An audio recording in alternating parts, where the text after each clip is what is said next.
Controle do pensamento.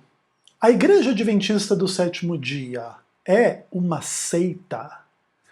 Eu sou Ezequiel Gomes, você está no canal Vem Senhor Jesus e hoje nós continuamos conversando a respeito da natureza e da experiência do sectarismo, nesse momento da série falando sobre o modelo BITE, que é um modelo científico para te ajudar a identificar as principais características de um grupo que pode ser denominado como seita, no sentido de fazer lavagem cerebral e controle mental, ok?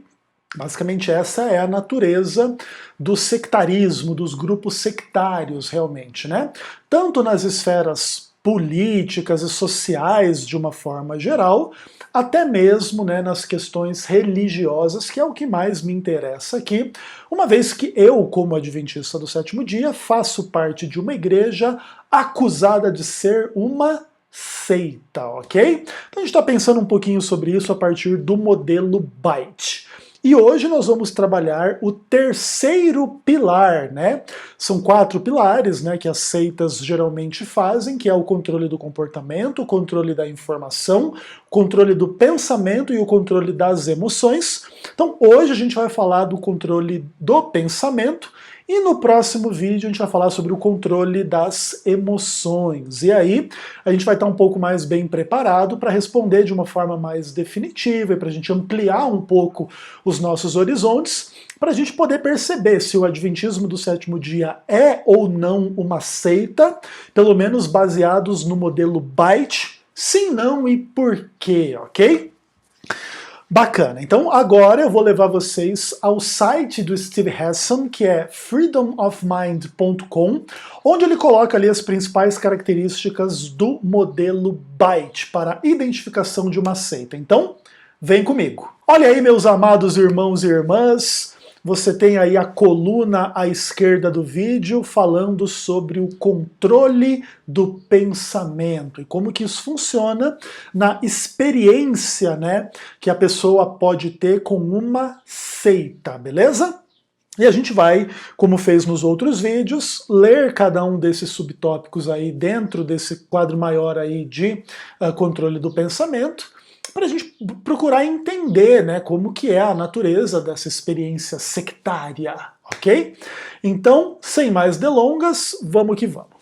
As seitas, né, de uma forma geral, elas requerem que os membros internalizem as doutrinas da igreja como sendo a verdade, ou como sendo verdadeiras. A força que você tem nos grupos sectários é de que aquela referida seita tem a verdade, porque se você já partir do pressuposto que o conteúdo do que a seita ensina e prega e vive é mentira, vai ser um pouco mais difícil você convencer as pessoas a fazerem parte daquele negócio. Então, as seitas invariavelmente pretendem estar representando a verdade, seja na esfera política, seja na esfera religiosa, tá bom? Tipo, pensa assim, num grupo neonazista. Eles entendem que as convicções nazistas, elas são a verdade, elas são a realidade. Realmente os judeus são inferiores e os germânicos aí não sei o que são superiores.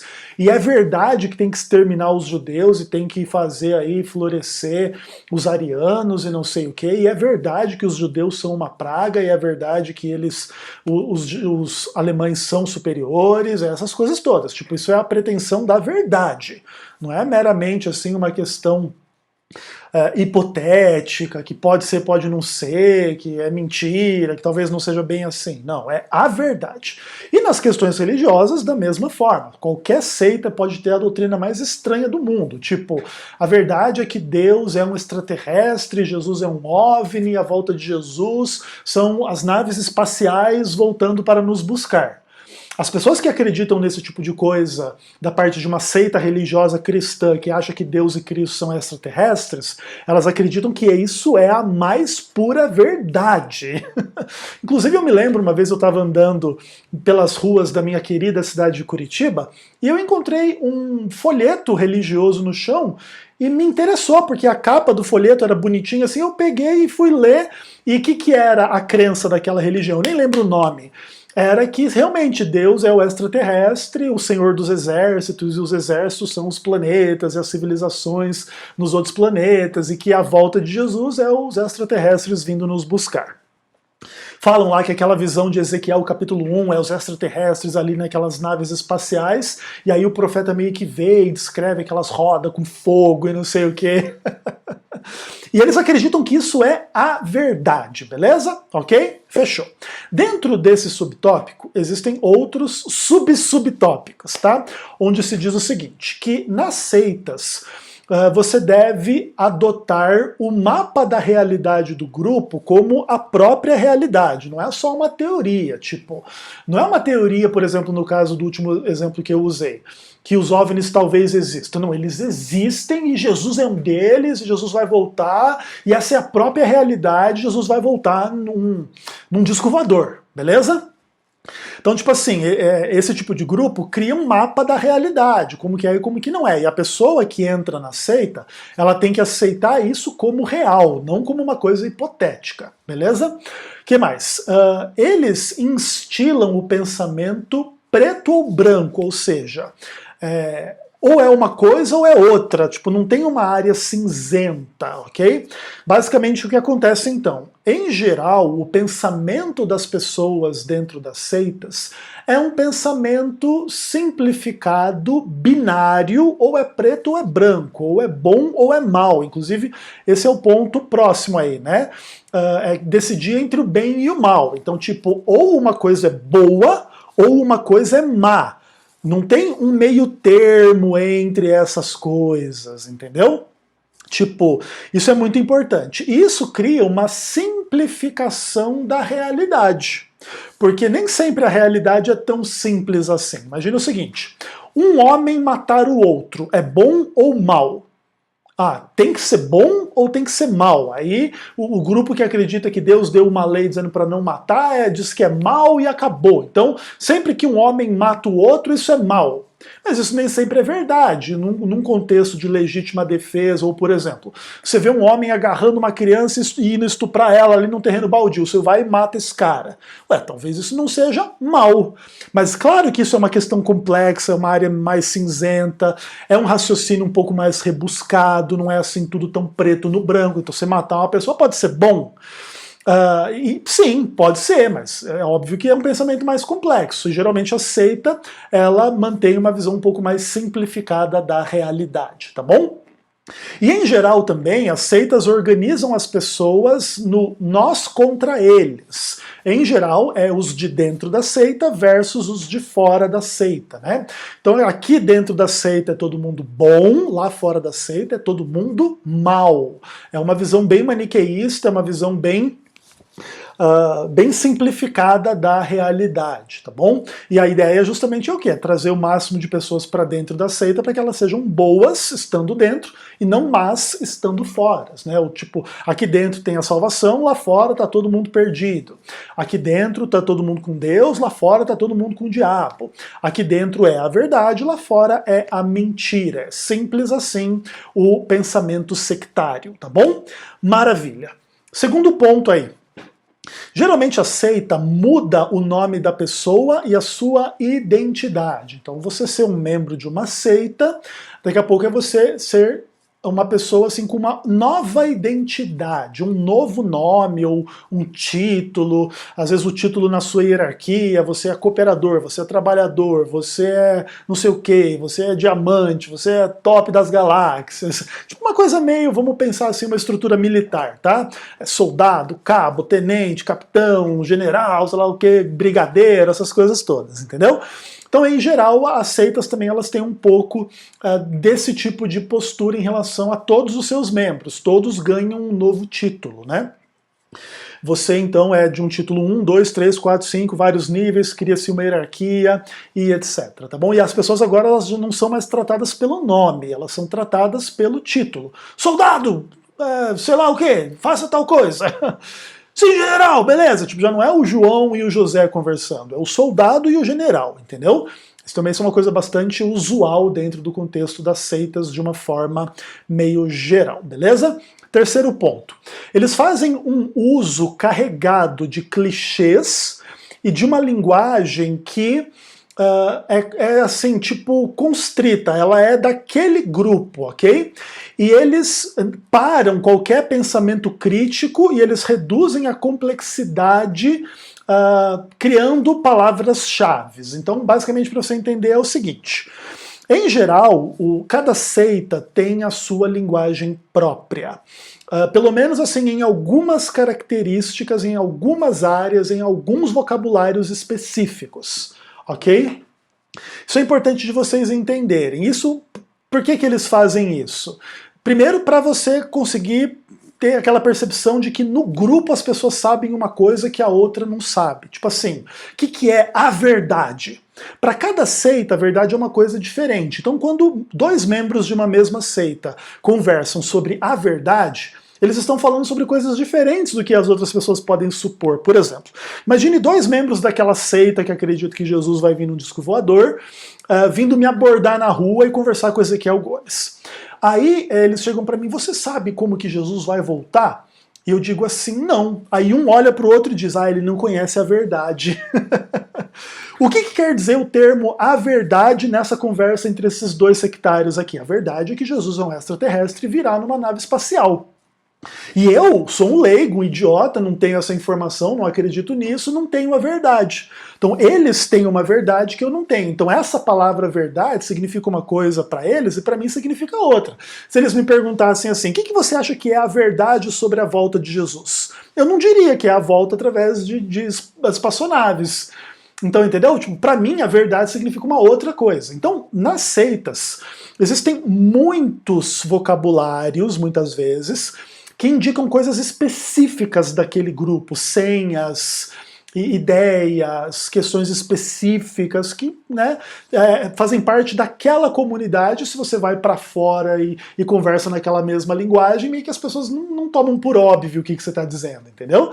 Então isso é uma coisa interessante também. A seita ela tem meio que uma linguagem própria, beleza? Que mais? Elas encorajam as seitas unicamente pensamentos que são, entre aspas, bons e apropriados. Então o que acontece? Como a seita tem uma visão meio simplificada da realidade, tudo é preto no branco, tudo é bom ou mal, elas instilam a ideia de que você só pode ter pensamentos de um lado da cerca, do lado bom, do lado apropriado. Você não pode ter pensamentos do outro lado. Então, se você é da seita que Jesus é o extraterrestre, qualquer dúvida e pensamento crítico que você tenha a essa ideia é um pensamento mau e você não pode ter, você não pode nutrir, você não pode ir por esse caminho, entendeu? Você tem que levar o seu pensamento sempre para o lado, não, sim, eu entendi a verdade, Jesus é um extraterrestre, ele virá em naves espaciais. Esses são os únicos pensamentos possíveis de serem pensados e alimentados e realmente cridos. Os demais são pensamentos maus, tipo do diabo, da tentação, da mentira e do engano. Você não pode pensar essas coisas. E esse, inclusive, é um dos principais pontos de controle mental, né? Você, dentro de um universo de realidades que você possa pensar, você restringe a algumas poucas opções. Você não pode pensar coisas do tipo, talvez Deus exista, talvez Deus não exista. Não, você tem que pensar, não, Deus existe, eu não posso pensar de outra forma, tá? Geralmente isso envolve controle de pensamento, e a gente já está dando a dica nesse exemplo que isso pode acontecer no cristianismo de uma forma geral, ou o cristão ele também pode pensar que talvez Deus não exista. Então, nesse sentido, olha que interessante está acontecendo aqui, o próprio cristianismo controla o pensamento dos seus adeptos com uma única opção, Deus existe, sem trabalhar com esse outro lado, Deus não existe, ou talvez Deus não exista, tá bom? Então não tem cristão ateu ou agnóstico, né? Pode ter cristão que tem algumas dúvidas, mas geralmente isso não é muito bem-vindo dentro da seita, né? É muito legal fazer essa provocação que ela vai ter muitas implicações quando a gente for fechar a boca do saco aí e entender se o adventismo é seita e se todas as igrejas são seitas ou se apenas algumas são seitas, sim, não e por quê, beleza? Vamos seguir adiante então. As seitas também usam técnicas hipnóticas para alterar o estado mental, diminuir o pensamento crítico e mesmo, às vezes, fazer regressão de idade no membro, né? Aí, claro que tem um pouco de uma questão assim um pouco complexa que a gente pode discutir nesse subtópico aí. Por exemplo, essa coisa de você fazer regressão com as pessoas para colocar elas num estado de lavagem cerebral, tipo, ela decrescer na sua maturidade mental, etc., é uma coisa aberta a criticismo, se realmente isso é possível ou se isso não é possível. Existem talvez pessoas que têm transtorno mentais e que meio que são muito infantis lá com 50 anos, ou com 40 anos, ou com 30 anos de idade, mas em geral eu acho que isso é mais tratado como um transtorno, e não como uma coisa assim que é tão fácil de manipular. Tipo, você pegar uma pessoa de 30 e poucos anos aí, começar a fazer uma lavagem cerebral nela, e daqui a pouco ela voltar a pensar e agir como adolescente, ou como pré-adolescente. Tipo, é uma coisa meio estranha de se pensar, né? Teria que fazer uma lavagem cerebral bem pesada, né? A pessoa também teria que abrir um pouco a sua mente para essa lavagem cerebral, porque ninguém também tem um pouco dessa discussão, né? Será que realmente é tão simples assim você fazer uma lavagem cerebral numa outra pessoa? Seja como for, segundo o Steve Hassan aqui no modelo Byte, as seitas elas pretendem pelo menos fazer isso, fazer hipnose, fazer coisas assim que vão alterar o seu estado mental. Então, por exemplo, algumas seitas usam drogas, né? Tipo no caso da seita do Santo Daime, da ayahuasca, né? Que acho que é o nome da planta. Então eles tomam aquilo ali para alterar o estado mental das pessoas, e aí tem aquelas experiências com espírito, não sei o que, fica dançando, fazendo aqueles cânticos, aquelas coisas todas, entrando naquele clima muito louco da seita, né? No caso. Então, tipo, isso é uma coisa interessante de se pensar, né? Também eles querem sempre diminuir o pensamento crítico, né? Sempre que puder fazer a lavagem cerebral para diminuir o pensamento crítico, mais a seita vai se multiplicar entre os seus adeptos, tá bom? Sexto ponto aqui. As memórias são manipuladas e falsas memórias são criadas. A gente viu esse mesmo ponto quando a gente falou de controle da informação. Às vezes eles tentam passar essa informação para a pessoa de que tá tudo bem desde que elas entraram para aquela seita. Então, tipo, isso às vezes tem um pouco da tendência de fazer um controle do pensamento, criar falsas memórias, meio que convencer a pessoa que agora ela está a salvo e lá fora ela não está a salvo, entendeu? Aqui dentro tá tudo bem, lá fora é muito perigoso, lá fora o demônio tá lá e a mentira está lá. Fica aqui dentro do conforto, da verdade, da realidade, que é a própria seita, né? Bastante interessante. Sétimo ponto. Eles ensinam técnicas para você parar o pensamento que de alguma maneira vai fazer você parar com pensamentos negativos e ter só pensamentos positivos, tá? Então ensinam técnicas práticas, assim, tipo, quando você tiver uma dúvida se Jesus virá no disco voador sim ou não, aí eles ensinam técnicas. Então, tipo assim, não dê vazão a essa dúvida. Quando você começar a ter essa dúvida, quais são essas técnicas? Aí ele cita vários exemplos aqui. Negação, racionalização, justificação, pensamento positivo, cântico, meditação, oração, falar em línguas ou ficar cantando e louvando, tá? E esse aqui é um ponto, assim, muito interessante, cara, porque o que acontece? Vamos trabalhar, assim, uma hipótese de uma pessoa lá dessa seita cristã que crê que Jesus virá no disco voador, ela começa a ter dúvidas se realmente existem ETs e naves, enfim, espaciais de outros planetas e sistemas nos quais Jesus vai voltar. Aí, qual que é a técnica da seita? Tipo, imediatamente você para o que você está fazendo e começa a se conectar. Ó, eu creio em ti, ó Senhor dos exércitos, que virá numa nave espacial. E começa a cantar, ó Jesus, que virá na nave espacial. E medita e ora e canta e fala em língua e nega a evidência, ou racionaliza, ou justifica, e pensamento positivo. Não, não, ele vai vir sim, eu sei que tem um pouco de dúvida e tal. Então essas todas são regras que muitas vezes as seitas ensinam as pessoas a fazer nos contextos de dúvidas, né? E assim eles vão controlando o pensamento da pessoa. Tipo, não nutra a dúvida, cante, ore, acenda um incenso e faça um ritual, e justifique, racionalize, negue, faça cânticos e magias, e meditação, e oração, e falar em línguas e coisas desse tipo, tá? Bem interessante Próximo tópico, oitavo. As seitas, em geral, elas rejeitam análises racionais, pensamento crítico e mesmo um criticismo construtivo. Aqui também é uma coisa interessante. Em geral, o pensamento sectário ele não é um pensamento que aborda de uma forma tranquila qualquer tipo de crítica, mesmo as construtivas. E também eles não são muito adeptos de análises muito racionais, né? Imagine, por exemplo, assim, uma seita comunista, e você é um cara que vai lá tentar provar racionalmente que o comunismo não funciona. Meio que você falar com a parede, você percebe um pouco isso. Você pode provar por A mais B que o comunismo não existe em lugar nenhum, não funcionou em lugar nenhum, só gerou pobreza, morte e enriquecimento da classe que é a liderança lá entre os comunistas.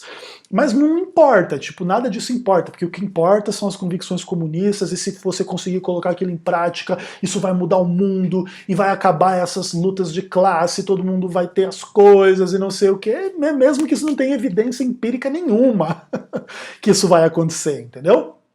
Por quê? Porque eles não são avessos assim a uma análise racional desse negócio. Eles estão emocionalmente conectados a essas ideias e eles não podem questionar essa ideia sem questionar a própria realidade de tudo que eles acreditam.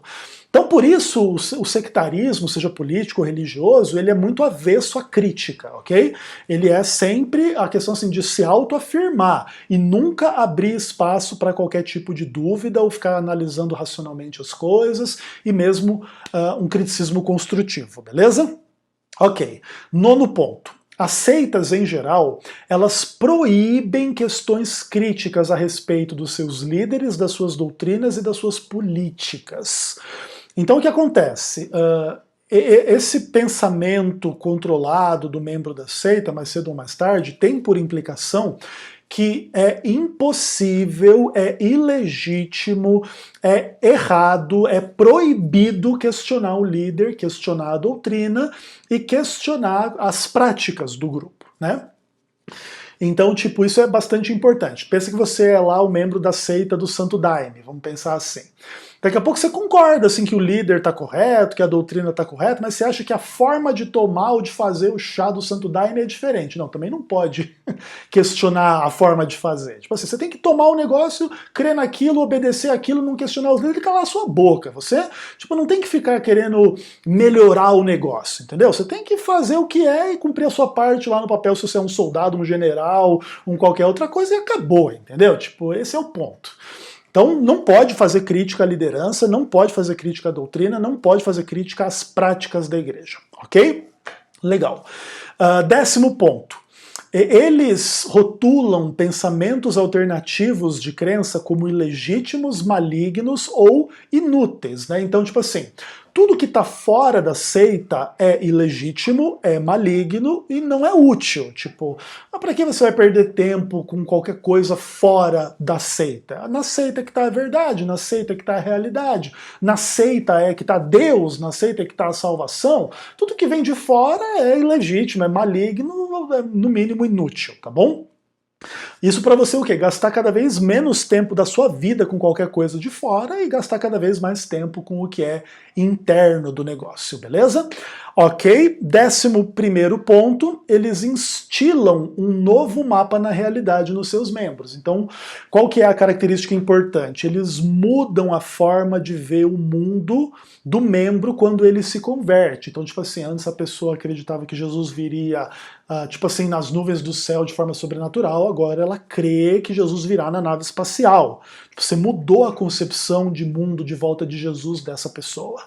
Antes a pessoa acreditava que o capitalismo era bom, agora o socialismo é o único caminho. Tipo, você mudou a mente da pessoa. E o vice-versa também. Você pegou um socialista e fez ele crente no mercado liberal, sei lá o que, você também muda a realidade dele.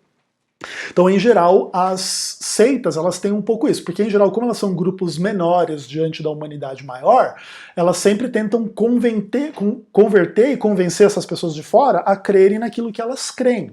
Então, isso tem por implicação que elas têm que mudar o seu pensamento, por isso controle do pensamento. é um dos aspectos centrais da experiência sectária, beleza? Terminamos aqui os tópicos do Steve Hassan do modelo Byte, e aí a gente está na introdução só do nosso vídeo, né? E o Adventismo do Sétimo Dia? Pratica o controle do pensamento? Sim, não e por quê?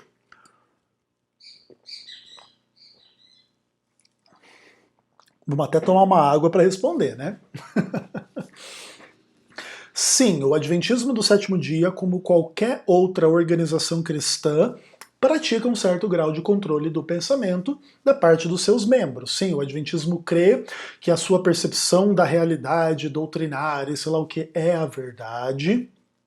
Muitas vezes existe sim uma versão simplificada do Adventismo, onde o Adventismo está certo e o resto está todo mundo errado.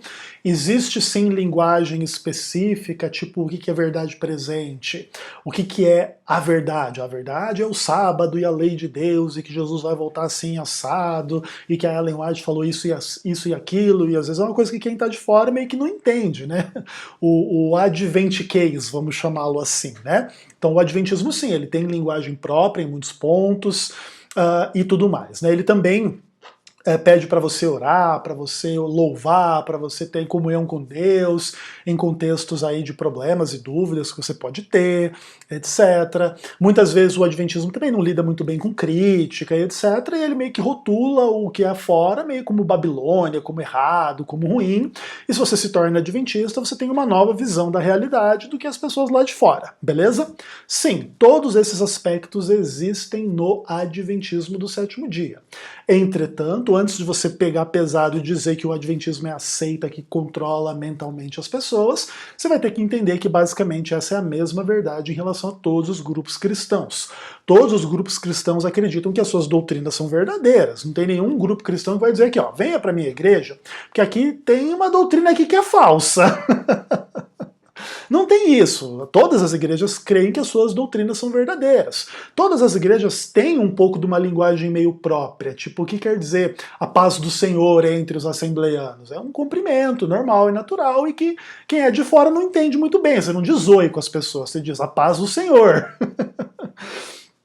E isso é característico de seita, de grupo, né? Também esse tipo de grupo fala para você orar, para você cantar, para você louvar, para você falar em línguas, para você ter comunhão com Deus. Eles também não gostam de críticas ao seu próprio pensamento, eles também rotulam quem está fora de que é maligno. Inclusive, você dizer que o Adventismo é seita é uma forma de você fazer esse controle do pensamento. Você está rotulando o grupo fora da sua seita, dizendo que é o outro grupo que é seita.